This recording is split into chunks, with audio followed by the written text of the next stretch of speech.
የሰላም ሚኒስቴር ከሰጡት አዋጅ ተልእኮዎች ውስጥ አንዱ ግጭትን መከላከል፣ በቅድመ ጥናት ግጭቶች ወደ ከፋ ደረጃ ሳይደርሱ ልማታችን በማያሰናክል መልኩ ተቆጣጥረን እንዴት መሄድ እንዳለባቸው መስራት እንዳለበት፣ በሌላ መልኩ ደግሞ በግጭት ትራንስፎርሜሽን በሰላም ግንባታና አብሮነት ስራዎች ላይ እንዲሰራ በሰጠው ስልጣን መሰረት ባለፉት ዓመታት ከክልሎችና ከተማ አስተዳደሮች ጋር ተቀናጅቶ በሰራቸው ውጤቶች ጉልህ ውጤት እያስመዘገበ ይገኛል።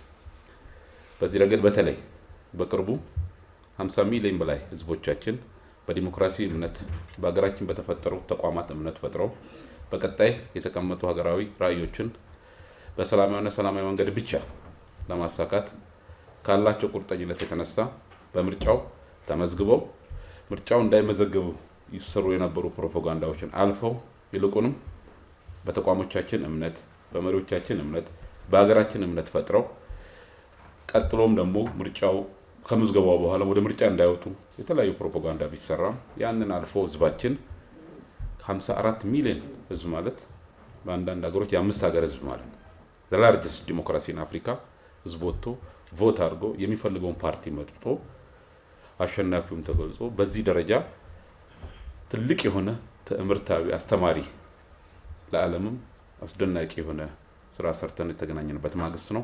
በዚህ ረገድ ይህን ስኬት በማሳካት ደረጃ በክልል ደረጃ ላይ በሁሉም ደረጃ የምትገኙ የሰላምና የጸጥታ መዋቅሮች በቅንጅት በመስራታችሁ የመጣ ውጤት ነውና እንደ ሚኒስቴር መስሪያ ቤታችን እንደ መንግስትም እንኳን ደስ ያላችሁ እንኳን ደስ አለን ማለት እንወዳለን። እንግዲህ ባለፉት ዓመታት እንደተባለው እንደ ሀገር ከለውጡ በኋላ የኢትዮጵያን ዲሞክራሲ የኛን ለውጥ የሀገራችን መጻኢ ዕድል ለማስተናከል በርካታ ችግሮች ሲኖሩ ያን ሁሉ ተቋቁመን በዚህ ደረጃ እንድንገናኝና የዛሬ ዓመት የዛሬ 2 ዓመት የዛሬ 3 ዓመት ከነበረው ፈተና ሀገረ መንግስቱ ሊፈታተኑ ከሚችሉ ነገሮች ዛሬ ተሻግረን የተገኙ ሰላሞችን እንዴት እናጽና ብሎ ማለት ቀላል ነገር አይደለም። ከባድ ዋጋ ተከፍሏል። አንዳንዴ ለውጥ ሲባል ፓርቲ ይመስለዋል ሰው። ለውጥ ሲባል የገጠመን ፈተና የአንድ ፓርቲ ፈተና ሳይሆን እንደ ሀገር የሀገር ህልውናን የሚፈታተኑ ተግዳሮቶች ነው ባለፉት 6-7 ዓመታት የገጠመን። ለውጡን የማይፈልጉ ኃይሎች ሲባል ኢትዮጵያን የማይፈልጉ ኃይሎች በሙሉ እጅና ሀገራቸውን ሰብሰብ አድርገው ሲፈትኑን ቆይተዋል። እነዛ ጉዳዮች ሁሉ በየጊዜው እንዳመጣጣቸው ሀገርን እያጸናን በአንድ በኩል ሰላማችን እያጸናን በአንድ በኩል ተግዳሮት የነበሩ ኃይሎችን በአመጣጣቸው እየመለስን በሌላ መልኩ በሚገርም ሁኔታ ሀገራችን ብቻ ሳይሆን ዓለም የሚደመምባቸውን ልማቶች እየሰራን በከተሞች በገጠር በግብርና በቴክኖሎጂ እጅግ አመርቂ እና ኢትዮጵያ የሁሉ ነገር ተምሳሌት እንድንሆን ስናደርግ ያለፍንባቸው ጊዜያቶች እንዲያው መንገዶቹ ከአባጣና ጎባጣ የራቁ እንዳልነበሩ ለእናንተ አይነገርም። ዛሬ ላይ ግን ስንገኝ በአፍሪካ ትልልቅ የሚባሉ ፕሮጀክቶችን የምንገነባ ለዓለም ጥሩ አርአያ ይሆን ዓለም ወደፊት የሚያይበት ምርጫን እንኳን ካጠናቀቅን በኋላ ምርጫ መታዘብ አንፈልግም ያሉ አካላት ሁላ በስራችን በህዝባችን ተደምመው ቁና የሰጡበትና ሰላማችን ከትላንት በተሻለ መልኩ መጽናት የሚችልበትና መሰረት እየያዘ ባለበት ጊዜ ላይ መገኘታችን ከሰራን ከተናበብን ከተቀናጀንና በራእዮቻችን ጉዳይ ላይ አቅማችን ካሰባሰብን የኛው ውጤት ለራሳችን አስተማሪ ነው የሚል ጽኑ እምነት አለን። ባለፉት ጊዜያቶች በሰራናቸው ጊዜያቶች ሁሉ ሚኒስቴር መስሪያ ቤታችን ከክልል ሰላምና ጸጥታ ቢሮዎች ጋር ተቀናጅቶ በርካታ ስራዎች ሰርተዋል። እነዚህ ስራዎችን የበለጠ ለማጠናከር በእውቀት በክህሎት አቅም የበለጠ ማሳደግ አስፈላጊነቱን በጽኑ በማመን የዛሬውን መድረክ አዘጋጅተናል። የክልል ሰላምና ጸጥታና የሚሊሻ ዘርፎች እንደ ፖሊስ ተቋማት በየጊዜው የተለያየ ስልጠና ብታገኙም እንደ ሀገር ግን እንዲህ አይነት በአንድ አውድ ላይ በአንድ መድረክ ላይ መገናኘት የራሱ ከፍተኛ እንድምታ አለው ብለን እናምናለን። በአንድ በኩል በየክልሎችና ከተማ አስተዳደሮቻችን ያሉ የራሳቸው ኮንቴክስት አውድ የተለየ ቢሆንም እንደ ሀገር ግን እጅግ የተቀናጀን እጅግ የተገናኘን እጅግ የተዋሃድንና አንድ ሀገር ውስጥ አንድ መርከብ ላይ ያለን ስለሆን በየአካባቢያችን የተገኙ መልካም ተሞክሮችን እንድንለዋወጥ እርስ በርስ የበለጠ በመገናኘት ማህበራዊ ትስስር ወይም ደግሞ ሶሻል ኔትወርኪንግ በመፍጠር የበለጠ ለቀጣይ ስራችን አቅም የምንፈጥርበት እድል ነው ብለን እናምናለን። በሌላ መልኩ ያለፍንባቸው ጊዜያቶች ያስተማሩን እና የግጭት ባህሪ ተለዋዋጭነት በየጊዜው እውቀት ሳይንሱ ምን ይላል የሚለውንና እንዲህ አይነት በመናልፈበት ሰዓት ላይ ዓለም አቀፍ ነባራዊ ሁኔታ እንደምታዩት አንፕሬዲክተብል ነው። በዚህ ሰዓት ላይ በየጊዜው ግጭቶችን እንዴት መከላከልና መቆጣጠር በቀድሞ ተገኝነት እንዴት መስራት አለብን፣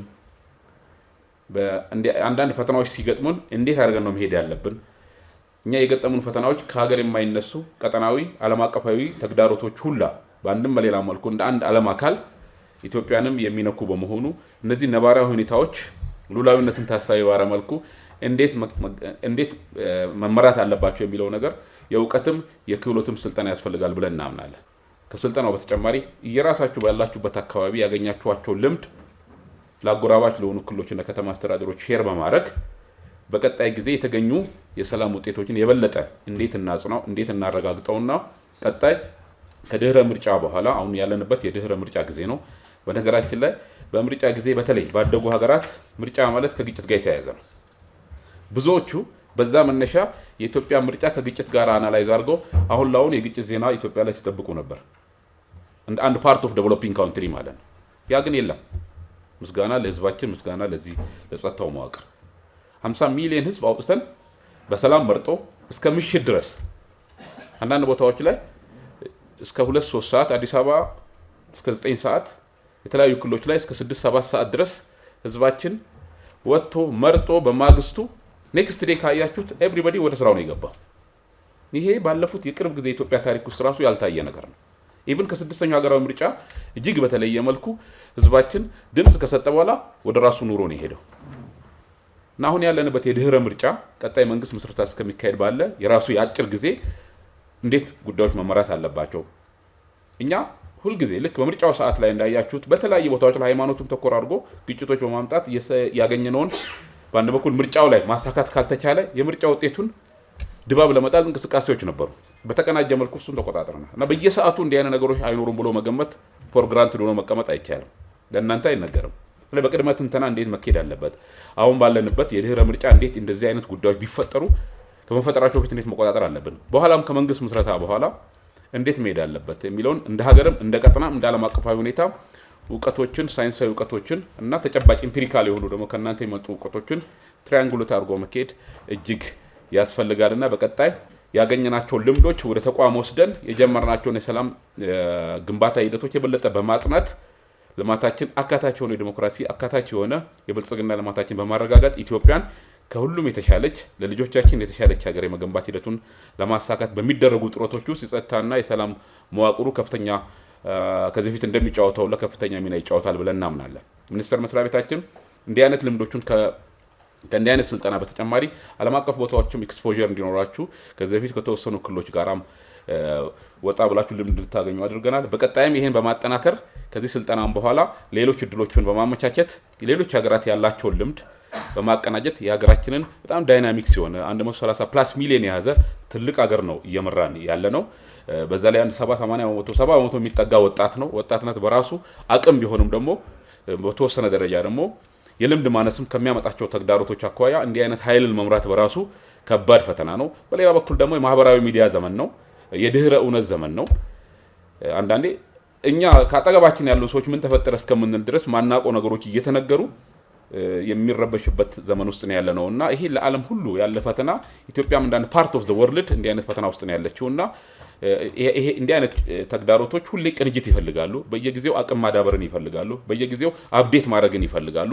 በዛ መነሻ ነው ሚኒስቴር መስሪያ ቤታችን ከጸጥታና የሰላም መዋቅሩ ጋራ በየጊዜው ከምንሰራቸው ግንኙነት በተጨማሪ ሳይንሳዊ ኤምፒሪካል በሆኑ እውቀቶች ስልጠና እየሰጠን በአንድ በኩል ከራሳችን እየተማርን በሌላ በኩል ከሳይንሱ እየተማርን በሌላ በኩል ከዓለም አቀፍ ነባራዊ እየተማርን የተጀመሩት የሰላም ማጽናትና የልማት ሂደቶቻችን በጠንካራ መሰረት ላይ ለማጽናት እየሰራን ያለ ነው። የምንፈልጋቸውን ስኬቶች ለማሳካት ይህ መዋቅር ጉልህ ሚና እንደተጫወተውላ በቀጣይም ይጫወታል ብለን እናምናለን። ሰላም ስራ ቀጥታ ነው የፕሮፖርሽናል ዳይሬክት ሪሌሽን ያለው ከዴቨሎፕመንት ጋር ልማቱም ልክ እንደዛው ከሰላሙ ጋር በጣም ቁርኝት አለው። የምንሰጣችሁ ቀጣይ ስልጠናም ከዚህ ጋር የተያያዘ ነው። ምን አይነት ኔክሰስ ነው ያለው? ሰብአዊ ልማትና ሰላም እጅግ ተመጋጋቢ ናቸው። እጅግ ሰላም ያለው አካባቢ ኢንቨስትመንት አለው። ኢንቨስትመንት ካለው ንግድ አለው። ንግድ ካለው ገቢ አለው። ገቢ ካለው መልሶ ለህዝባችን የካፒታል ፕሮጀክቶችን ሌሎች ስራዎች መስራት ይችላል ማለት ነው። ስለዚህ በጣም አስፓየር የምናደርጋቸው የልማት ስራዎች ከሰላም ጋር ጥብቅ ቁርኝነት አላቸው። በዛ ትርጉም ልክ ያን መስራት አለብን። በሌላ መልኩ በጣም በርካታ ትልልቅ ጉዳዮች የምንፈልግ ሀገር ነን። አሁን ባለንበት ተጨባጭ መሄድ አንችልም። ይሄ ትልቅ ህዝብ ይዘን ትልቅ ገበያ ይዘን በተለመደው መልኩ መሄድ አንችልም። ክቡር ጠቅላይ ሚኒስትሩ ደጋግመው እንደሚያነሱት ማለት ነው የወደብ አክሰስ እጅግ ያስፈልገናል። ዓለም አቀፍ ነባራዊ ሁኔታ እንደምታዩት ጂኦግራፊ የሀገራትን ዕጣ ፈንታ እየወሰነ ነው። ያን ፍላጎት ማሳካት የምንችለው በተቀናጀ መልኩ ስንሰራ ነው። ይሄን ያወቁ የኛ ጸረ ሰላም ኃይሎች የኢትዮጵያን ብሔራዊ ደህንነት ሊገዳደሩ የሚችሉ በሚችሉት አቅም ያህል ሰብሰብ ይያሉ የተለያየ ስም እየሰጡ የተደራጁ ሙከራ እያደረጉ ነው። እንደማይችሉት እናውቃለን። ስለዚህ አንድ ችግር የሚባል የሰፈር ችግር የሚባል የለብንም ማለት ነው። የብሔራዊ ደህንነት ስጋታችን የትኛውም ወረዳ ላይ የትኛውም ቀበሌ ላይ የሚፈጠር ችግር እኛን ለማይፈልጉ ኃይሎች መግቢያ ቀዳዳ ነው ሊሆን የሚችለው።